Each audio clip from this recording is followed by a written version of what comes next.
I found a GPS tracker under my truck while changing oil. Professional installation. Still warm, meaning someone had just put it there. At 70 years old, why would anyone need to track me? To find the truth, I mailed that tracker to Canada. I didn't tell anyone. I just waited, watched, listened. 12 hours later, my son's phone started ringing nonstop. His face went white, and that's when I knew who'd put it there. Before I tell you what happened next, drop a comment below. Where are you watching this from, and what time is it there right now? I want to know how far this story's reaching. The Saturday morning oil change was a ritual I'd kept for 40 years. Same time, same routine. Slide the creeper under the F-150 drain, the old oil replace the filter, fill it back up. My joints complained more than they used to, but I could still do the work myself. Always had. Always would. That's when my hand hit something that shouldn't have been there. I stopped. Felt around the undercarriage again, this time paying attention. My fingers found metal, smooth and foreign, not part of the truck. I grabbed the flashlight from my toolbox and rolled back under. The beam caught it immediately. A black box about the size of a deck of cards magnetically attached to the frame. A tiny LED blinked red in the darkness. Professional installation. Industrial-grade magnet. This wasn't some cheap toy from an electronics store. I'd been a mechanical engineer for 4 decades before I retired. I knew equipment. This was expensive. $300, maybe $400. And it was still warm to the touch. Not warm from the Montana sun, it was barely 60 degrees out here in October. Warm from recent use. Someone had installed this thing recently. Very recently. I didn't rip it off. That would have been stupid. Instead, I took photos from every angle with my phone. Close-ups of the serial number stamped on the side. Wide shots showing exactly where it was mounted. I documented everything the way I'd been trained to document mechanical failures back in my engineering days. Then I grabbed a paper towel from the workbench, carefully wiped my prints off the device, and removed it. The magnet released with a soft click. I wrapped it in a Ziploc bag and carried it inside, leaving the oil change half finished. At my kitchen table, I stared at the thing through the plastic. GPS tracker. Had to be. But who would put a tracker on a 70-year-old man's truck? I mentally ran through the list. Only 3 people had been in my garage this past week. Jim, my neighbor, 2 plots down. 75 years old, barely knew how to use his flip phone. No way Jim installed something like this. The propane delivery guy who'd filled my tank on Monday.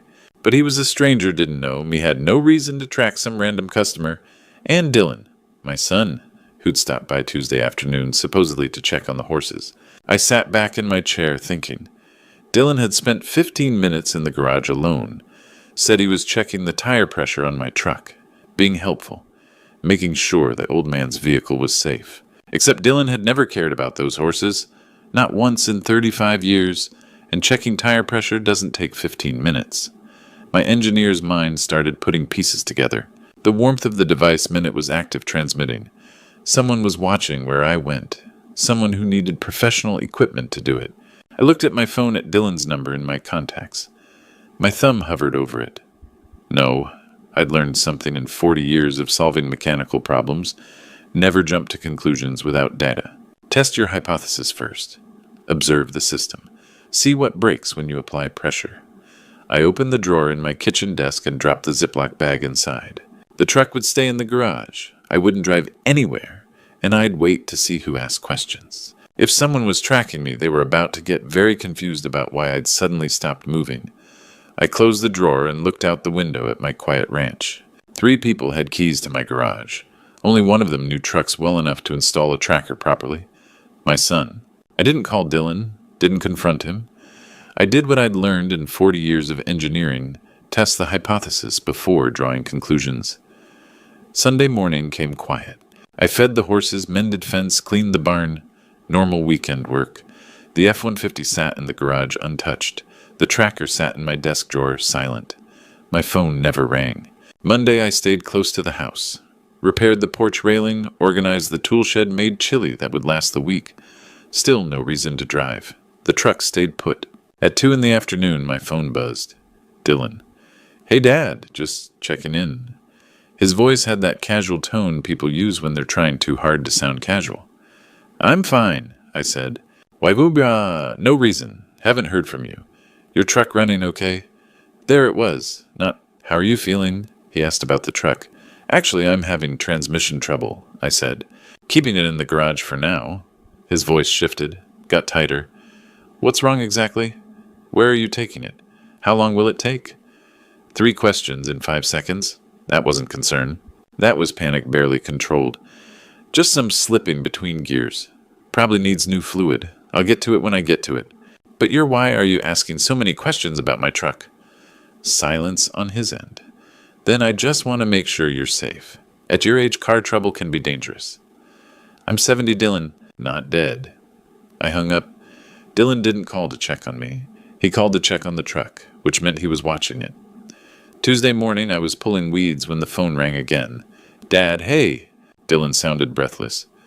I was thinking maybe I could visit this weekend. Sure, I said, but the truck's still not fixed. You're sure it's just the transmission? His voice went up half an octave. Nothing else wrong with the truck? I stopped pulling weeds. That was too specific. What else would be wrong with it? He stammered. I don't know, just making sure. Old vehicles can have multiple problems. It's fine, Dylan, just the transmission. After I hung up, I sat at my kitchen table. 2 calls in 3 days. Dylan normally called once a month, if that, and both times he'd asked about the truck. Not about me, not about the ranch. The truck. I opened the desk drawer and looked at the Ziploc bag. The tracker's LED still blinked, read patient and persistent. My engineer's brain started connecting dots. 6 months ago, Dylan had helped me set up Wi-Fi.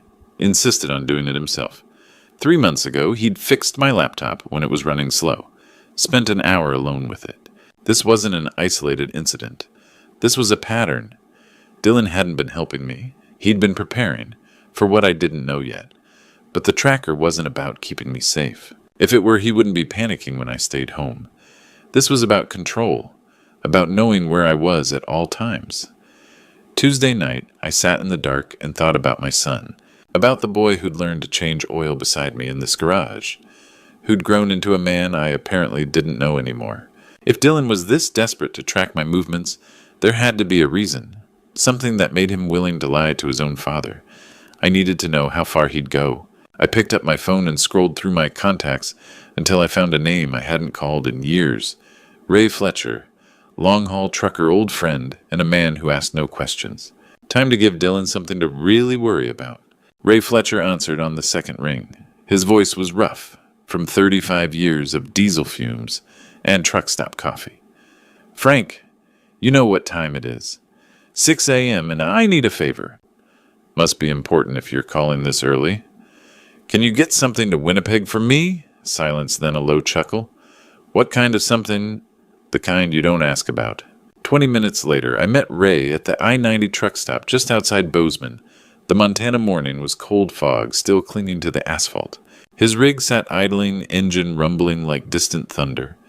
I handed him a small box, the tracker wrapped in bubble wrap and sealed with tape. No return address, no labels. What's in it? Ray asked, turning it over in his thick hands. Nothing dangerous, nothing illegal. Just needs to get to Winnipeg. Don't open it. Don't let Border Patrol scan it if you can help it. Ray looked at me for a long moment. We'd known each other 20 years. Fixed each other's vehicles, shared beers at the 4th of July barbecue, buried our wives within 2 years of each other. He knew I wouldn't ask unless it mattered. You're a weird old man, Morrison. I know. This gonna come back on me? No. He nodded, tucked the box behind his seat. I'll text when I cross the border. His truck pulled away, north red taillights disappearing into the fog. I watched until I couldn't see them anymore, then drove home. The waiting was the hard part. I fed the horses, checked the fence line, made myself a sandwich. I didn't eat. Kept my phone in my pocket, volume turned all the way up. 2 p.m. Nothing. 5 p.m. Still nothing. At 7, my phone buzzed. Text from Ray, cross-border, package delivered to your friend. I typed back, thanks, I owe you. 8 p.m. I was washing dinner dishes when my phone rang. Dylan. Hey, Dad, how's it going? Too cheerful. Forced. Making dinner, I said. You. Just checking in. You home. Where else would I be? Right. Truck's still broken. Still working on it. So you're at the ranch, not driving anywhere. I set down the dish towel slowly. Dylan, what's this about? Nothing, just making sure you're okay. His voice was tight, stretched thin like wire about to snap. 9 p.m. The phone rang again. "Dad, where are you?" Not a greeting, a demand, raw panic. "I'm at home, where I've been all day." "Why are you yelling?" "Your truck. Are you sure you're at the ranch?" "Son, are you drunk?" In the background, Brittany's voice cut through sharp as glass. "Give me the phone." "No, let me—" Dylan muffled, arguing with her. "Dylan, what the hell is going on?" His voice dropped to almost a whisper. "Dad, we need to talk. In person. Tomorrow morning, 9 a.m. It's important. Really important. Don't go anywhere tonight, okay? Just stay home." "I'm 70 years old. Where would I go?" After I hung up, I sat in the dark kitchen for a long time. Dylan hadn't asked if I was okay. He'd asked where I was, which meant he had the tracking app on his phone right now, watching, seeing his father's truck make an impossible journey 1,500 miles north across the Canadian border. My son had been watching my every move, and now that he'd lost me, he was terrified. Good, let him sweat. Tomorrow I'd find out what else he'd been doing. That night, I couldn't sleep. Something Dylan said kept bothering me. "Are you sure you're at the ranch?" How would he know if I wasn't? The tracker was in Canada, unless there was another way he'd been watching me. At 1 a.m., I walked to my office. The laptop sat on my desk. Dylan had helped me set up Wi-Fi 6 months ago, insisted on doing it himself, and he'd fixed it 3 times when it ran slow. I opened Task Manager. Dylan had taught me that, once ironically. I scanned the running processes. Most I recognized. But one stood out, Remote Access Service.exe. I stared at it for a full minute. I almost Googled it on the laptop, then stopped. If someone was watching my screen, they'd know I'd found it. I pulled out my phone and searched there. The results made my hands shake. Remote desktop software allows someone to view your screen, access files, control your computer from anywhere. I checked when it was installed, 6 months ago, the exact day Dylan had helped with Wi-Fi. I dug deeper into the file access logs. Recent files accessed remotely, bank statements, legal documents, emails, property deed, all accessed when I wasn't home. Someone had been reading everything, my accounts, my passwords, my entire financial life. I wanted to uninstall it immediately. But if Dylan was watching, he'd know I'd discovered it. Better to leave it. Let him think he still had access. I closed the laptop carefully and sat in the dark. Tracker plus spyware. Location and finances. Why would my son need both? At 2 a.m., I walked to Jim's house and knocked quietly. He answered in his bathrobe, squinting. "Frank, what's wrong?" "Can I use your computer? Mine's acting up." "At 2 in the morning. "Please, Jim." He stepped aside without another word.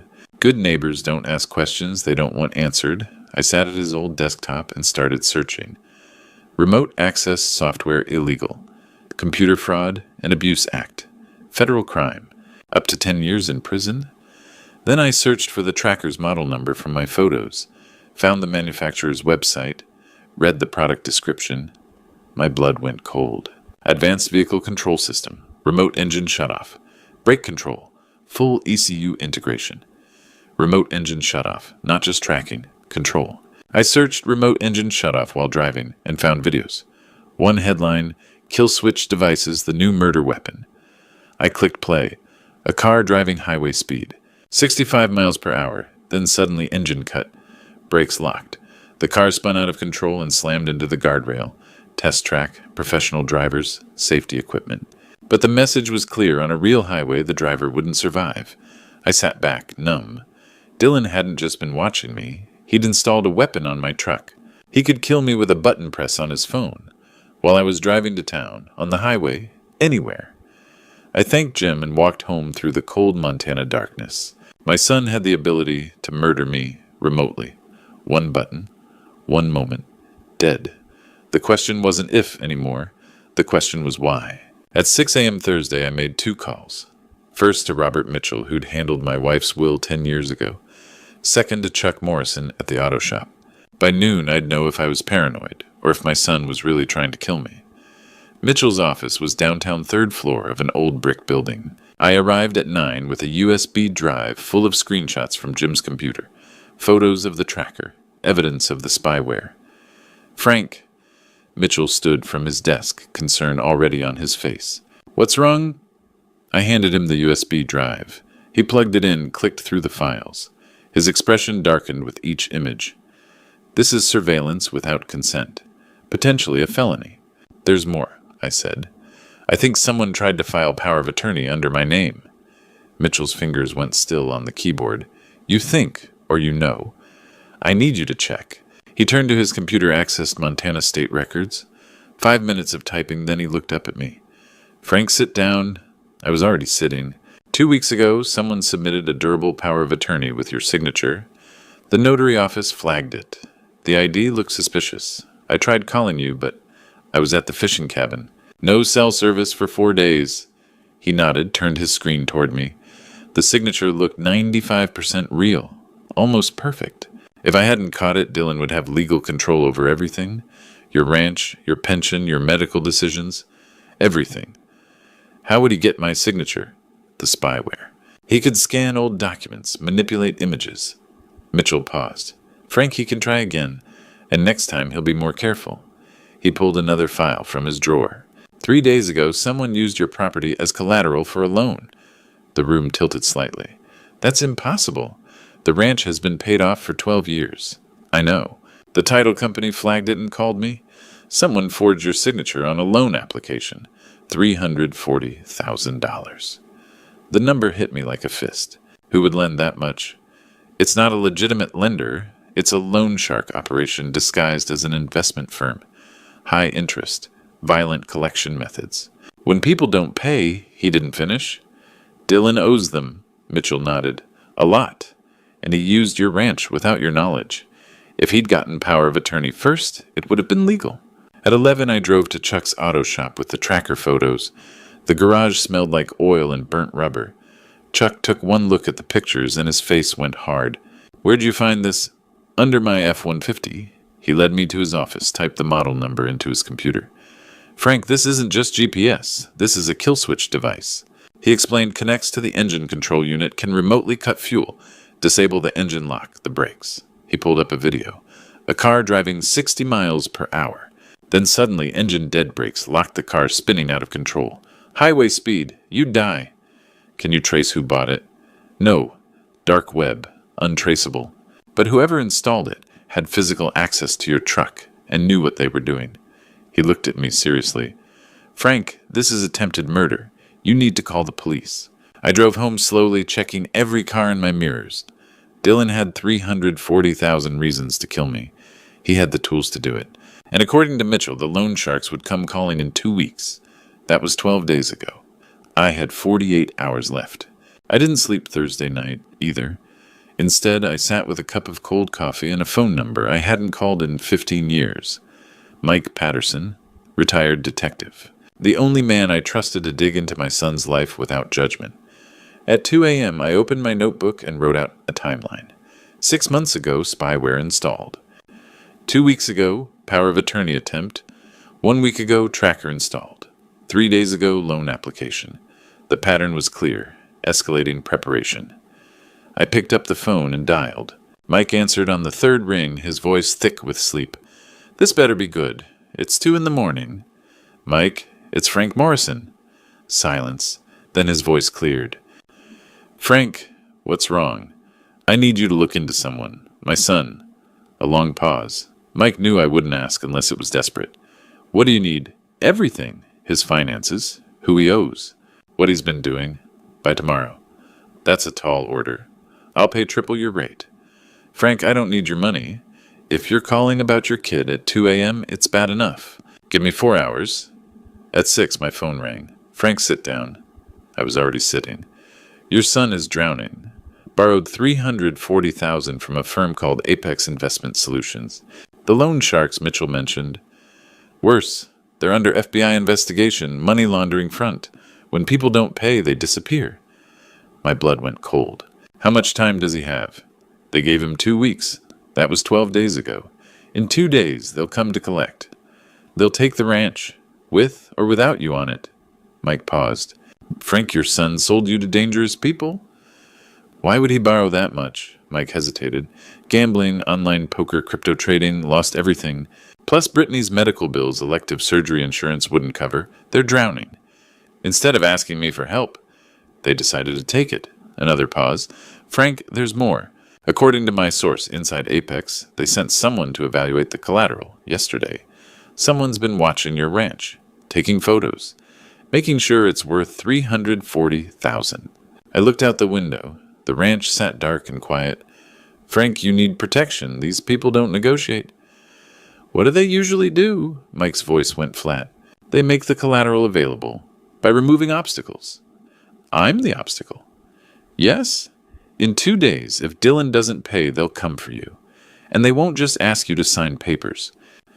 What should I do? Call the FBI. Call the local sheriff. Get protection. Or I could give them what they want. You mean Dylan. With evidence. With a confession. With everything. Frank, these people want the ranch. But if Dylan's in FBI custody, the collateral becomes invalid. The loan fraud gets exposed. Apex gets investigated. They lose everything. You're talking about setting up your own son. I'm talking about stopping him before he kills me. Mike gave me 2 phone numbers. One for the FBI. One for a safe house if I needed to run. I wrote them down, thanked him, and hung up. Then I stared at those numbers for a long time. By sunrise, I'd made my decision. I wasn't running. I was fighting. Friday morning, I went shopping. Not for groceries, not for feed, not for anything a man my age should be buying at 8 in the morning.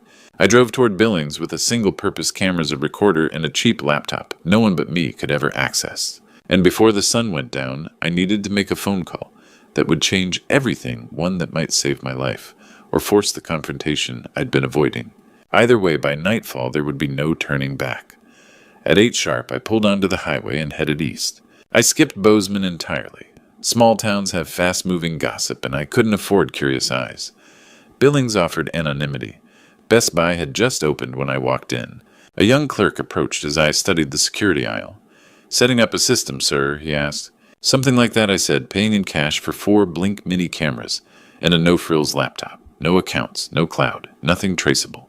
Back home, I installed the cameras over 3 slow, deliberate hours. The first went in the living room, hidden between Linda's old hardbacks. The second hid behind the kitchen wall clock's face. The third disappeared inside a wooden birdhouse overlooking the porch. The fourth I tucked behind a framed photo of Linda in my office. All 4 streamed only to the new laptop. The compromised one Dylan had touched stayed shut. When everything came online, I checked each angle.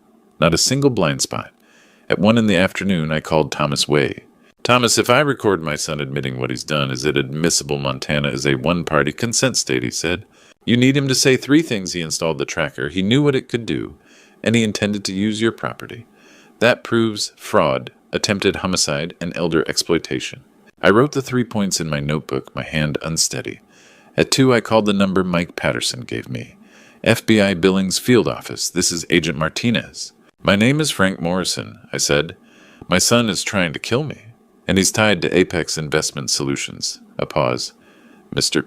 Morrison, how do you know about Apex? Because they're holding a fraudulent loan in my name. My son used my ranch as collateral. Can you come into the office? She asked. I can't, I said. But you can come here. Tomorrow morning I'll have a recorded confession.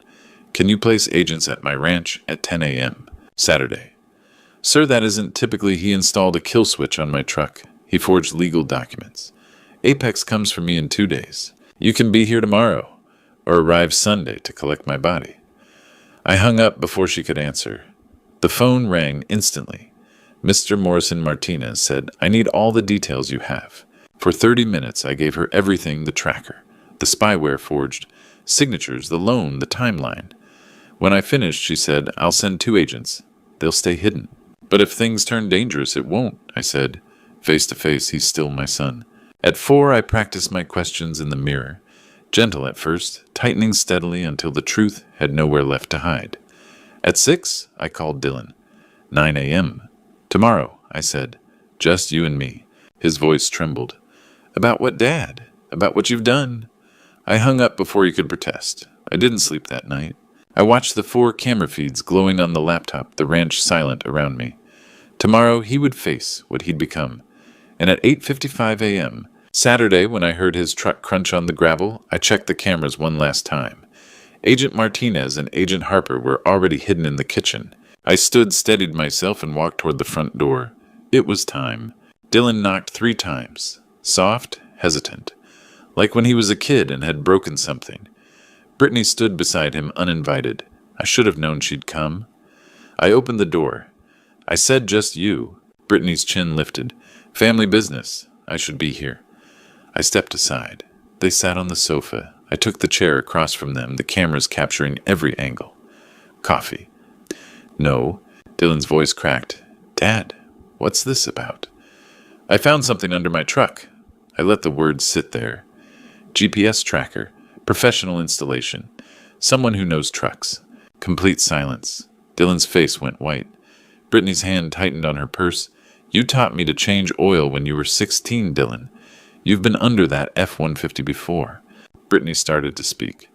Frank, why would Dylan? $340,000, I said. That's why. Dylan made a sound like all the air had left his lungs. You owe money. To Apex Investment Solutions. Dad, how did you... His voice broke.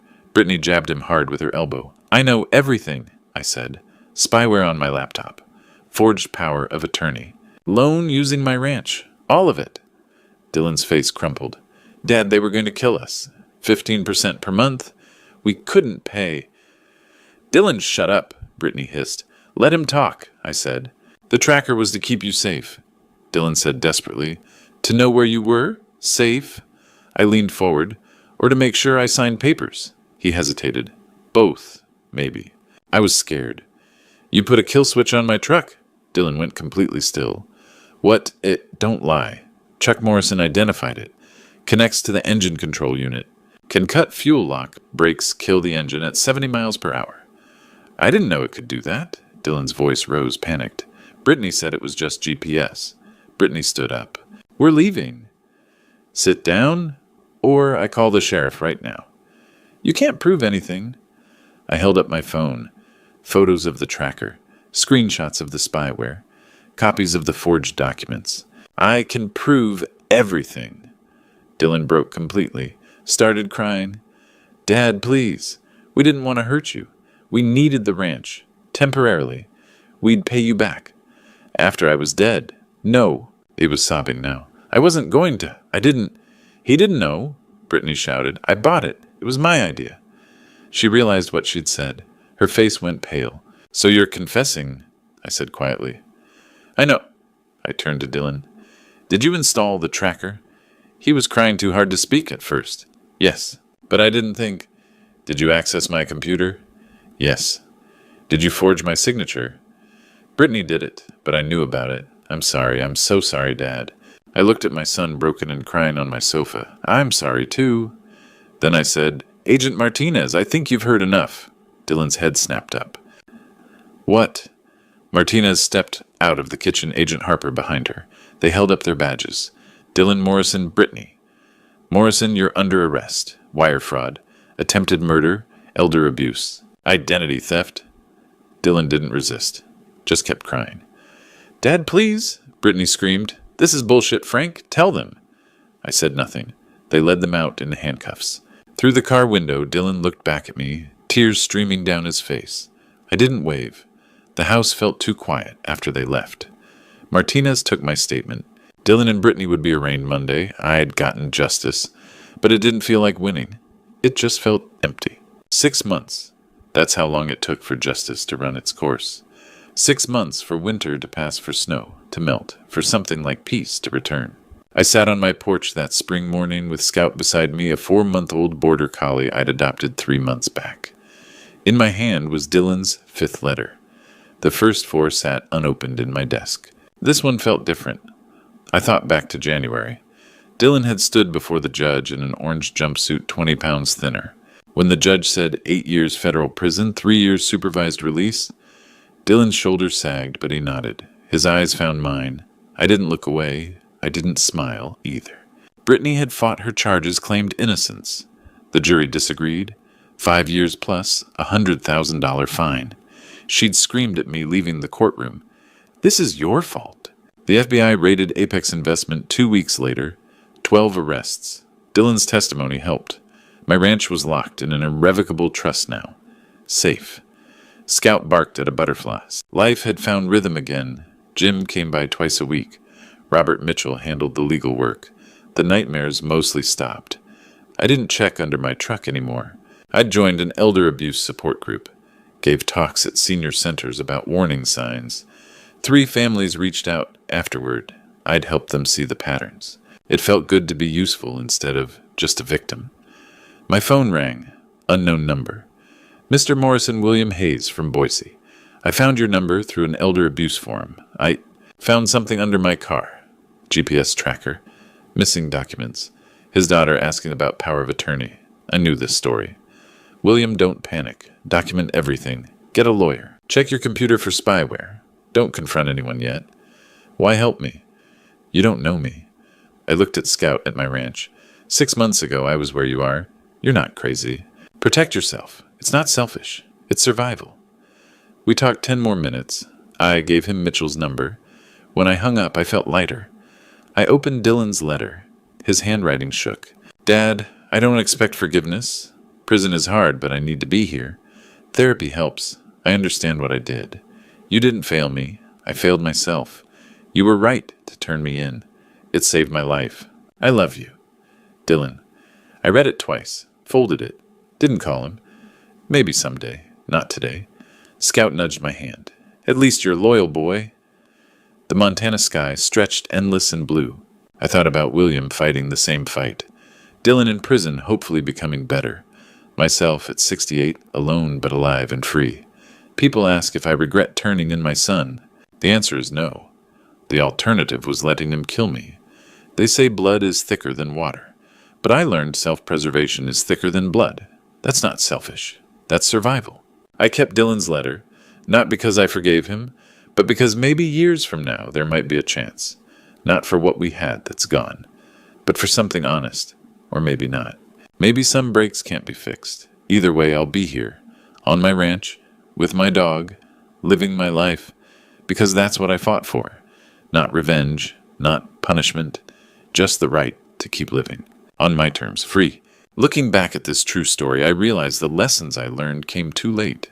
If you're listening to grandpa stories like mine, hoping you'll never face betrayal from your own family, let me give you advice. Don't wait like I did. Trust your instincts. When something feels wrong, it probably is.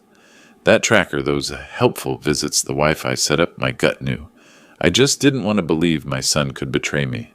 Don't ignore the warning signs. Protect yourself first. People say I was cruel, turning in my own blood. But the Bible says in Proverbs, the prudent see danger and take refuge, but the simple keep going and pay the penalty. God gave us wisdom for survival. Self-preservation isn't selfish when someone's trying to kill you. Document everything. Screenshots, photos, dates, times. Evidence saved my life. Without proof, it would have been my word against his. This true story isn't unique.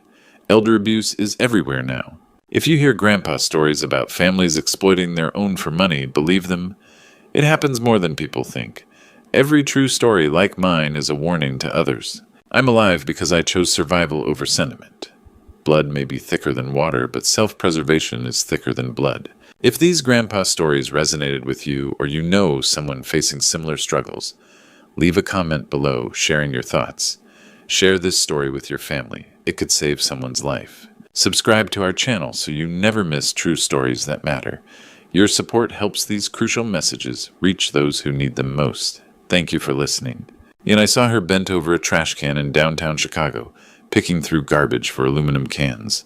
My ex-wife, the woman I once loved, the woman I thought had abandoned me. When I learned what she'd done, the sacrifice she made in silence, I wept like I'd never wept before. She saved my life by destroying her own. But before I tell you how we got here, drop a comment below. Where are you watching this from, and what time is it where you are right now? But I'm getting ahead of myself. Let me start from the beginning.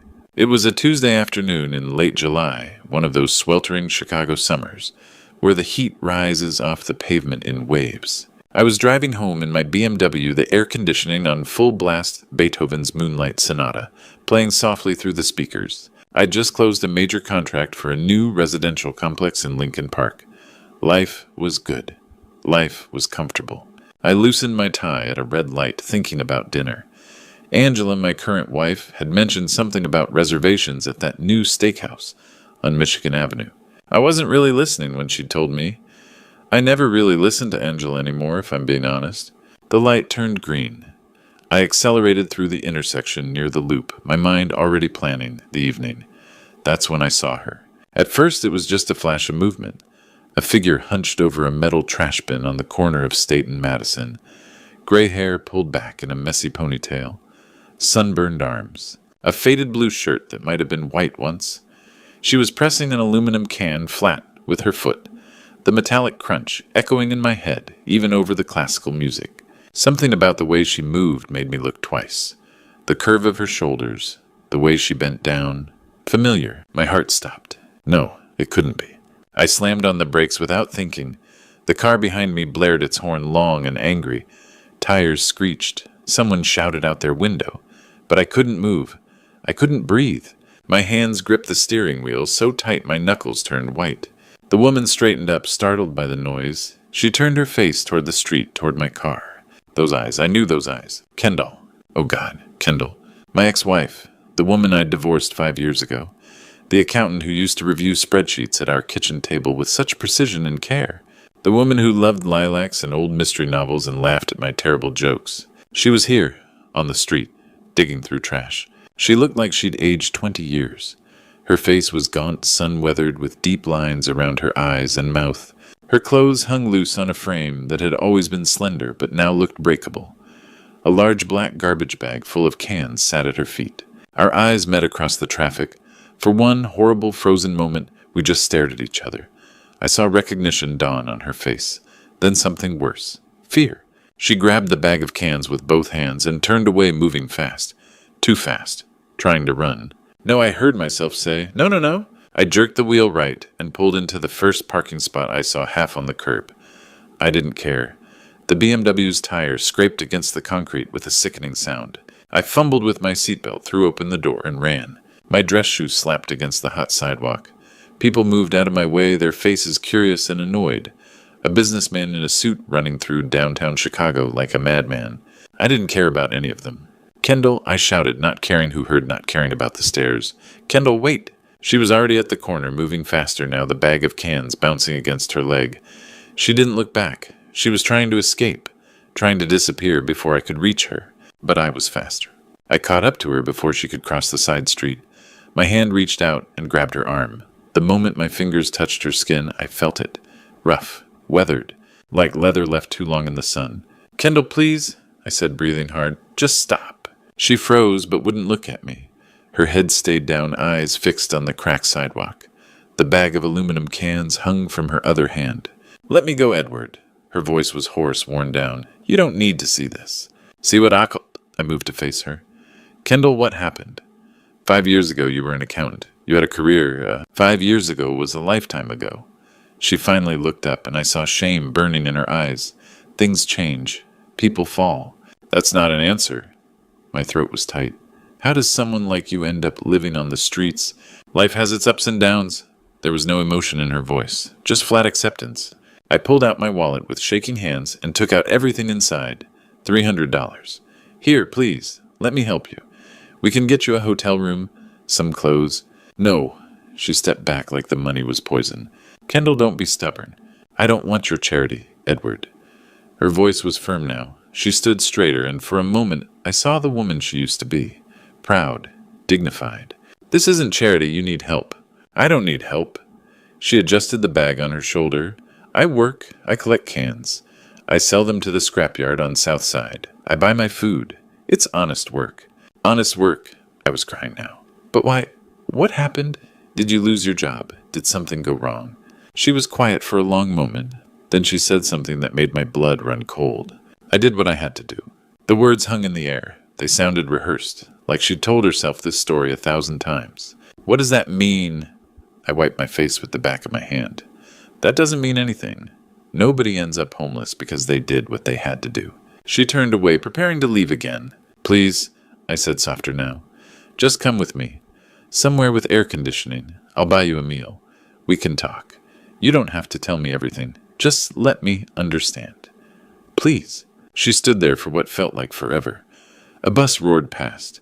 People walked around us without a second glance. Finally, she turned her head slightly. "One meal," she said quietly. "That's all." It wasn't much, but it was a start. The drive to Wicker Park was silent. Kendall sat pressed against the passenger door, hands folded tightly. "I'm going to dirty your leather seats," she said quietly. "I don't care about the car." I found a small cafe on North Avenue. Inside, I ordered 2 Turkey Club sandwiches and iced coffee. Kendall used to love iced coffee in the summer. When the food came, she tried to eat slowly, but hunger won. Within seconds, she was devouring the sandwich like she hadn't eaten in days. I couldn't eat. I just watched her chest aching. This woman had once made homemade pasta and sang off key to 80s music. Now she was eating like every bite might be her last. "Where are you staying?" I asked. She took a long drink. "There's a shelter near Grant Park. They serve soup at night. It's temporary." My vision blurred. A shelter. "Kendall, what happened? You had a career." "I made some choices. Bad investments. Took on responsibilities that didn't work out." "What responsibilities?" "The kind that are my problem, not yours." Her voice went flat. "We were married for 10 years. We've been divorced for 5. She pushed the plate away. "You moved on. You have a new wife. You don't owe me anything." The word stung. "Thank you for the meal," she said, standing with her bag of cans. "It was the best I've had in weeks, but I need to go. The scrapyard closes at 5. "Kendall, wait. I've said too much." She backed toward the door. "You shouldn't have stopped. This isn't your burden to carry Edward." "What burden?" I stood. "What are you talking about?" But she was already out the door, moving fast down the sidewalk. I stood there, hands shaking. The barista came over. "You okay, man?" I wasn't. I paid and sat back down. I couldn't leave yet. Couldn't think straight. Responsibilities, burden, bad investments. None of it made sense.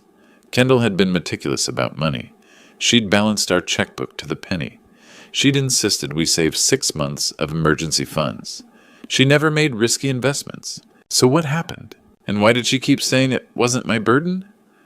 What was she protecting me from? I sat there staring at the empty chair across from me, where she'd sat, where she'd eaten like she was starving, where she'd looked at me with shame and fear.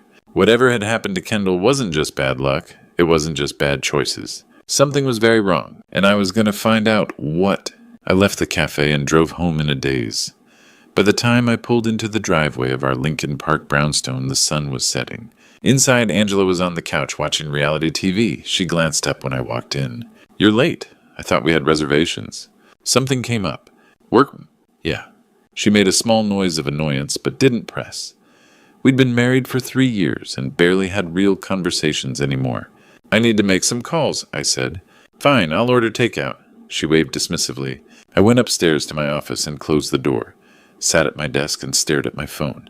Stephen Martinez. He still worked at the accounting firm where Kendall had been employed. If anyone knew what happened, it would be him. I found his number and called. He answered on the 3rd ring. "Edward, hey man. Long time. Stephen, I need to ask you something. It's about Kendall." A pause. "Your ex-wife, Kendall." "Yeah, what happened to her? Why did she leave the firm?" Longer pause. When he spoke, his voice was careful. "You don't know..." My stomach dropped. "Know what? She didn't leave Edward. She was fired. About 3 or 4 years ago." "Fired why?" "The administration received a legal notice. From the IRS. Tax issues. Federal stuff. They said they couldn't keep someone with that kind of trouble on staff." I felt cold. "IRS? That doesn't make sense. Kendall kept every receipt for 5 years." "I know. None of us believed it either. But the word was it involved serious money. Government debt. Big stuff." "How big?" "I don't know details. It was hushed up fast. But federal investigation kinda big. They let her go within a week. No severance." I closed my eyes. Federal investigation, tax debt.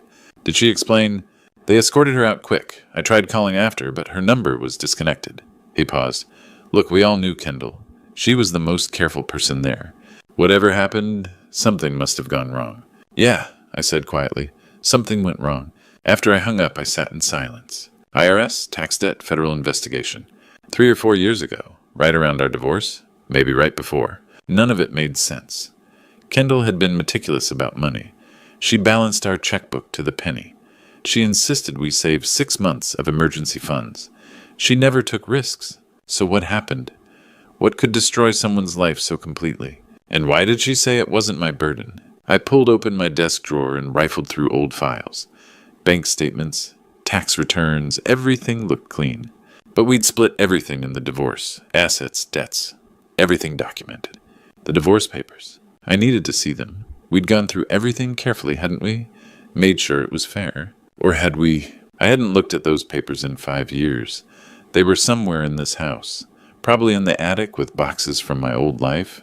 The life I'd had with Kendall. I stood up, my decision made. I needed to find those papers. Tonight. Because buried in those documents, there might be an answer to why the most careful woman I'd ever known was now sleeping in a shelter and collecting aluminum cans to survive. Something was very wrong, and I was going to find out what. The house was quiet when I climbed the stairs to the attic. Angela had gone to bed without saying goodnight. The attic door creaked open. Hot, stale air hit my face. I pulled the string for the overhead bulb. Dim yellow light flooded the cramped space. Boxes everywhere. Years of accumulated life packed away and forgotten. I started pulling them down, reading labels. Kitchen, books, winter clothes. 20 minutes in, covered in dust, I found it. A box labeled Legal Edward and Kendall. I sat on the dusty floor and opened it. Inside were folders. Tax returns, property deeds. And there at the bottom, a blue folder. Divorce settlement. Final. My hands shook as I opened it. The first pages were standard. Division of assets. The apartment we'd sold split 50-50. Cars. Savings accounts divided equally. I skimmed through page after page. Nothing unusual. Then page 7. Buried in dense text, a single clause. The party Kendall Morrison voluntarily and fully assumes all fiscal tax and civil responsibilities relating to the period of 2018 through 2020, absolving the party Edward Morrison of any and all liabilities. I stopped breathing. Read it again. And again. 2018 through 2020. 3 specific years. Why would she insist on such a specific clause about tax responsibilities? We were both salaried employees. Taxes withheld automatically. There was no reason for this clause. Unless, my mind raced. 2018 through 2020. What was happening then? Kendall was working as an accountant. For my father's construction company, Franklin Morrison Construction. My blood turned to ice. She'd been managing the books for my father's business for almost 3 years. Then she'd quit suddenly. Said she wanted to try something new. But she hadn't quit. She'd been protecting me. The specific years, the careful legal language absolving me of all liabilities.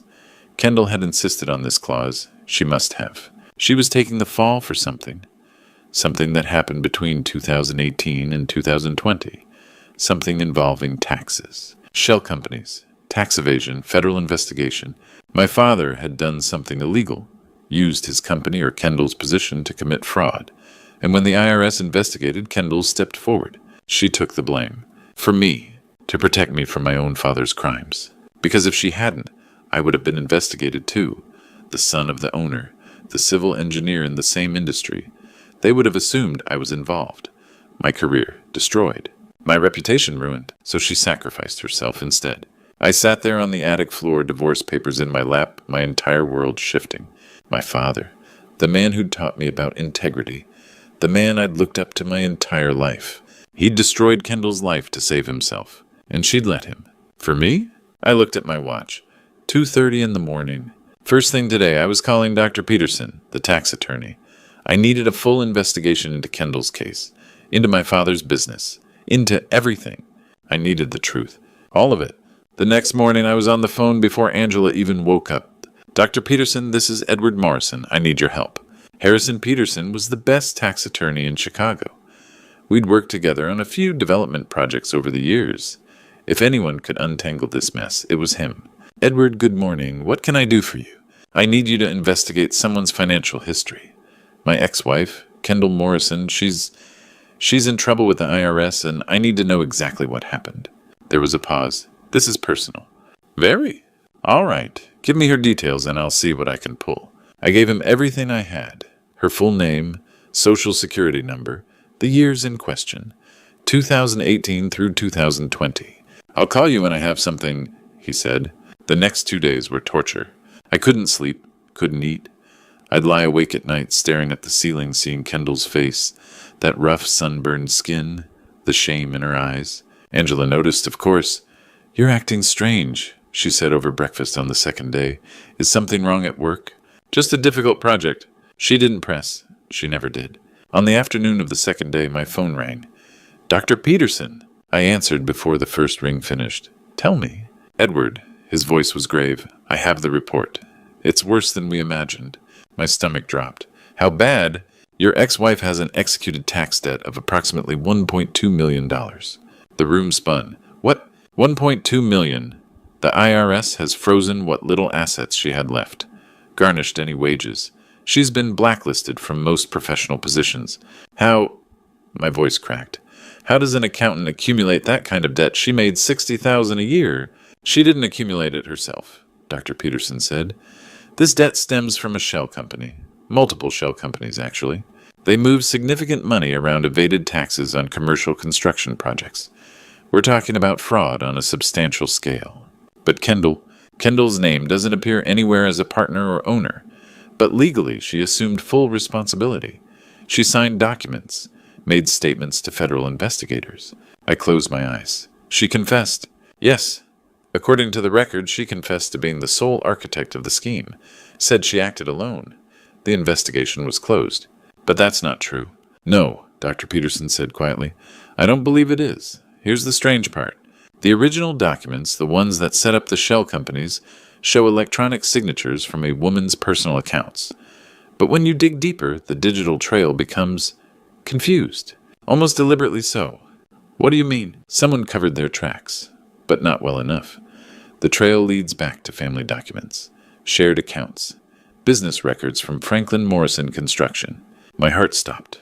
Edward, I need to ask you something. Is Franklin Morrison your father? I couldn't speak. Edward, yes, I whispered. He's my father. Dr. Peterson was quiet for a moment. I think your ex-wife threw herself in front of a legal train to save someone very close to you. And I think you know who. I hung up, sat there with the phone in my hand, everything crystallizing into horrible clarity. My father had used Kendall, used her position as his accountant, used her access to create fraudulent companies, to evade taxes, to steal. And when the IRS came knocking, Kendall had stepped forward and said it was all her, to protect me. Because if my father went down, I would have been investigated too. The son, the engineer, the one who benefited from his father's business success. She'd lost everything to keep me safe. From my own father. I stood up, grabbed my keys, and headed for the door. Angela looked up from her magazine. Where are you going? To see my father. I didn't wait for her response. I drove to my father's house in Evanston like a man possessed. He lived alone now in a house too big for one person. I didn't knock. The front door was unlocked. I walked straight in and found him in his armchair by the window reading the Tribune. He looked up and smiled. Edward, what a nice. I threw the folder onto the coffee table. Papers scattered everywhere. His smile died. What did you do between 2018 and 2020 using Kendall's information? His face went white.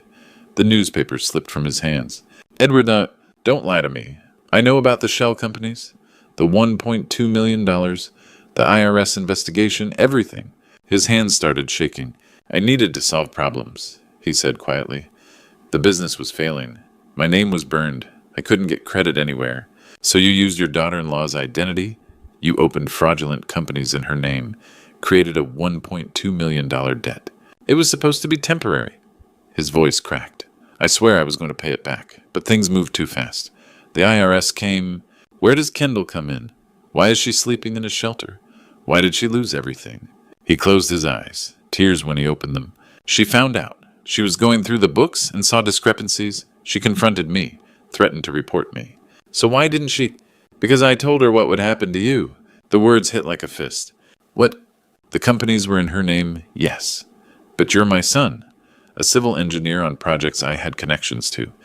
If police investigated, they'd look at you too. Assume you knew, that you benefited. I felt sick. Your career would be destroyed, your reputation. You could go to prison, Edward, for crimes you didn't even know about. So she took the blame? She said she wouldn't let anything happen to you. He was crying now.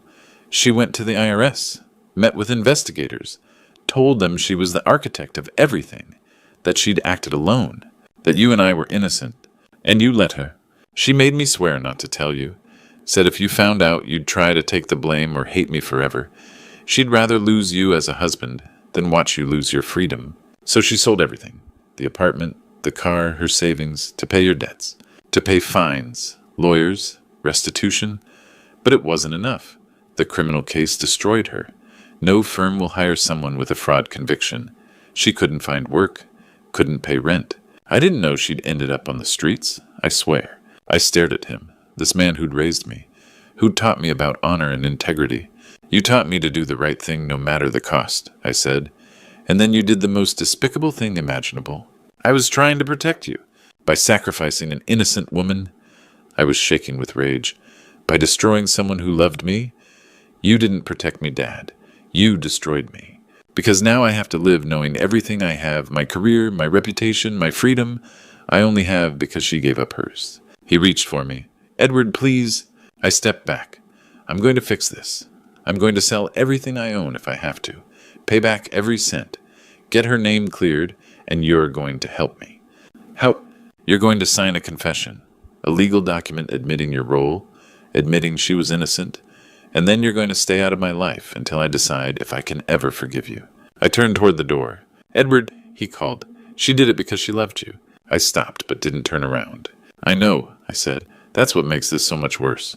I walked out into the afternoon sun, got in my car, sat there gripping the steering wheel. My father had destroyed Kendall's life to save his own skin, and she'd let him, for me.